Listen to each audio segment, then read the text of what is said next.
Imagine one night you leave your family home. It's a night like any other, and you're a teenage boy that's just looking to go get something that many teenagers have dabbled in at least once or twice. Now imagine you meet up with somebody that you consider to be a friend, somebody that you went to high school with, somebody that you feel like you know. Now imagine that you're having a conversation like any other. You turn your back, and bang.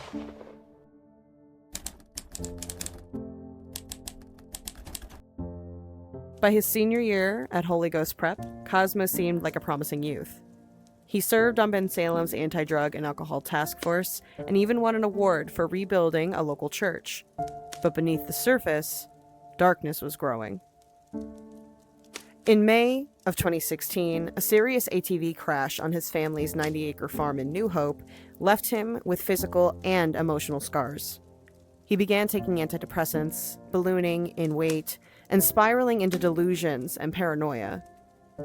He was diagnosed with bipolar disorder and paranoid schizophrenia. Cosmo's violent behavior soon escalated.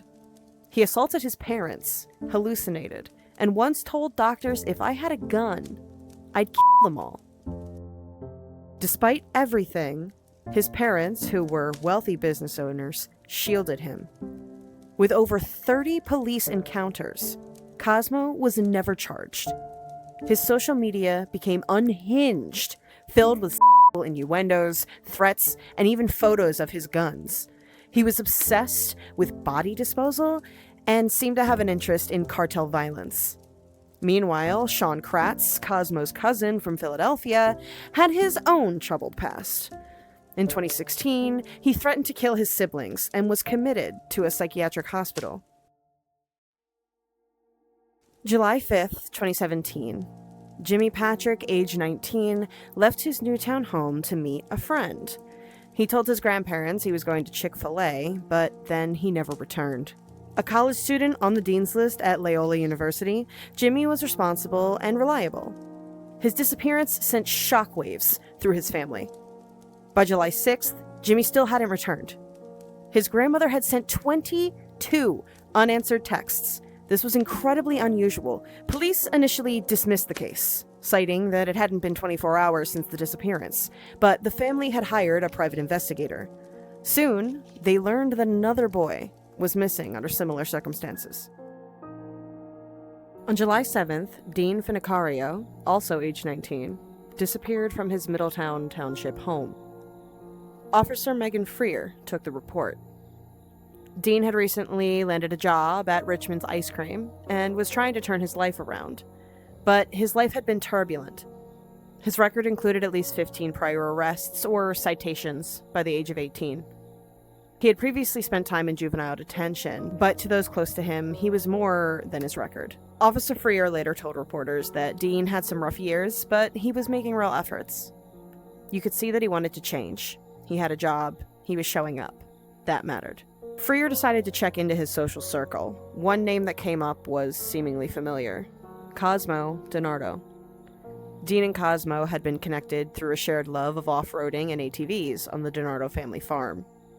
Shortly after Dean's disappearance, Thomas Mayo, age 21, and his best friend Mark Sturgis, age 22, also vanished.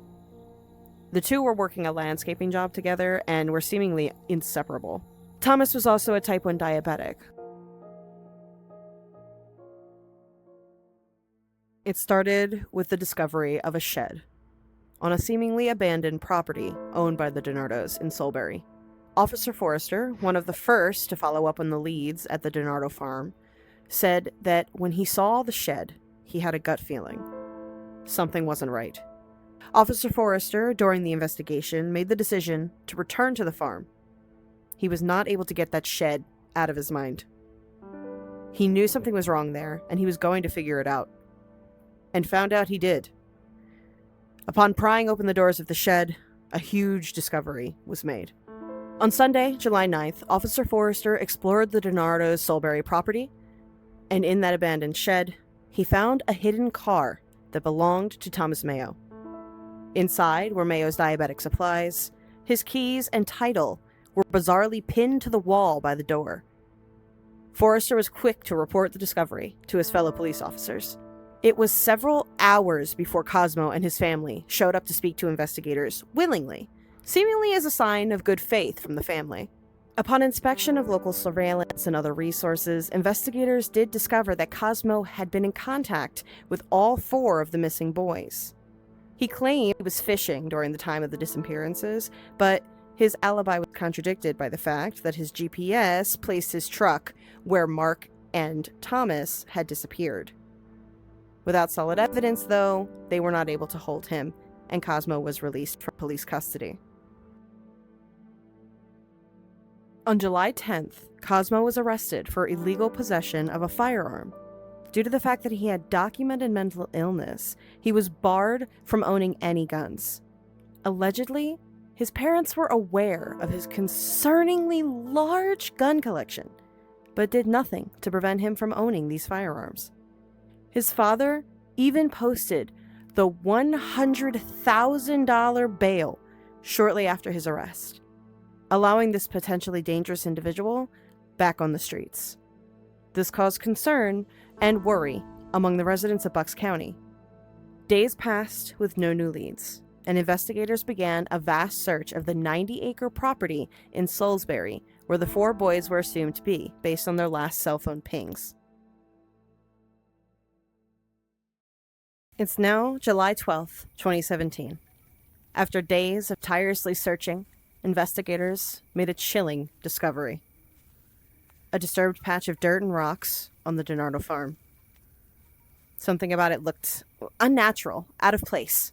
There was a smell of gasoline, and while investigating the barn on the property, officers found a large amount of blood on the floor, raising huge concerns. Cosmo was rearrested, this time for stealing Mayo's car. They set the bail to $5 million, most likely to deter his father from trying to get him out again. On July 13th, using excavation equipment, authorities dug 6 feet down into the rubble before an odor hit them. The unmistakable stench of death. This was soon to be known as the common grave. There was a tarp underneath the dirt, and underneath that tarp was what DiNardo would later call the pig roaster, a hollowed-out oil tank, where they found the remains of Dean Finicario, Mark Sturgis, and Thomas Mayo. Their bones were charred, bodies dismembered. The injuries were brutal. Gunshots, blunt force trauma, burn marks.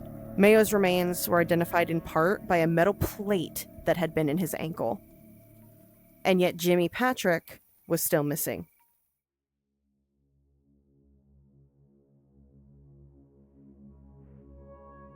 Cosmo led police to a second grave.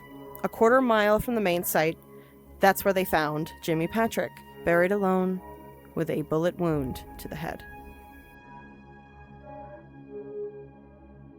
At this point, Cosmo DiNardo was already in custody for attempting to sell Thomas's car, but now facing mounting pressure and the very real threat of the death penalty. He made a deal. With the death penalty off the table, DiNardo told prosecutors everything. What Cosmo described next would leave even a seasoned detective shaken. Jimmy Patrick had been the first. On July 5th, the two met at the DiNardo property to exchange marijuana. But for reasons that are still unclear, Cosmo pulled out a .22 caliber rifle and shot Jimmy twice, once in the back and once in the head. He buried him alone in a grave dug with a backhoe, nearly a quarter mile away from where the others were later buried. 2 days later, Cosmo called in backup, his cousin, Sean Kratz, who we spoke about earlier. Cosmo had a plan. They were going to rob Dean under the pretense of another drug deal. Sean was supposed to rob and kill Dean in the woods using a .357 handgun that was provided to him by DiNardo, but he ended up getting cold feet. He couldn't go through with it. This caused the men to have to switch up their strategy. They decided to lead Dean to the barn. Sean was supposed to do the killing there as well, but once again, he hesitated. According to the confession and the evidence, Sean had fired several shots into Dean's back. Cosmo then shot Dean in the head to, quote-unquote, finish it. They would then wrap his body in a blue tarp and leave him near the barn until the others would arrive.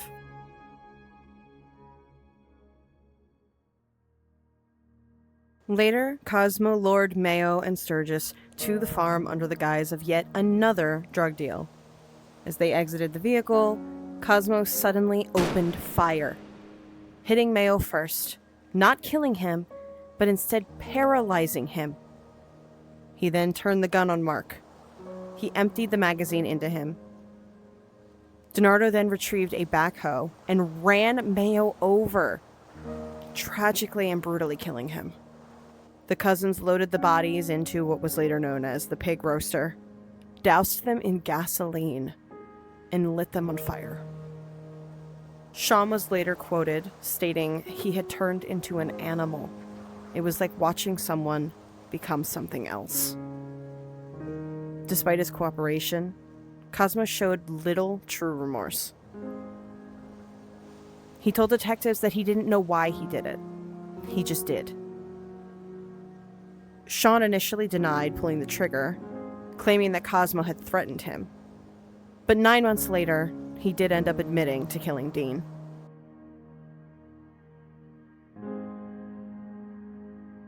In 2017, DiNardo was formally charged with 4 counts of first-degree murder, robbery, abuse of a corpse, and conspiracy. He pled guilty to avoid the death penalty and received 4 consecutive life sentences with no possibility of parole. Sean Kratz initially rejected a plea deal and went to trial. In November of 2019, a jury convicted him of first-degree murder for Dean and voluntary manslaughter for Tom and Mark. He too was sentenced to life without parole. Detective Martin Connor, who helped lead the case, later said in court that in the 40 years of police work, he had never encountered anything so senseless, so cold, and so brutal. The grief of the family remains unimaginable, and those wounds will never close. Thomas's mother was quoted saying, "There's no justice that could make up for what we lost. We live in a permanent state of heartbreak." In May of 2020, a judge ruled that Cosmo's parents could be held partially responsible for the murders. The man's parents were aware of Cosmo's bipolar disorder diagnosis. They were aware of his possible paranoid schizophrenia and the fact that he was on several medications for these diagnoses. They did very little to prevent Cosmo's access to firearms that he used in these brutal killings. The families of the victims ended up reaching a confidential settlement with Sandra and Antonio DiNardo. Sandra, Cosmo's mother, later stated, "My son wasn't this horrible animal that everybody says he was. He's a prisoner in his own brain. He is lost forever." Now, while I can understand the sentiment, for those 4 families in Bucks County, their sons are truly lost forever. Their families will never get to experience another memory with those boys. The DiNardo businesses have since shut down. The family remains in quiet disgrace. No amount of money can bring back Jimmy, Dean, Tom, or Mark.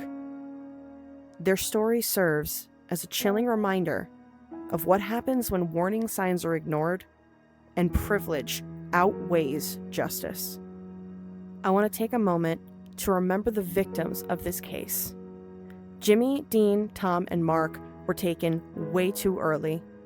They had an entire life ahead of them, and they were killed brutally and for seemingly no justifiable reason. I've left some resources and links in the description. Always be vigilant and remember that you are not alone.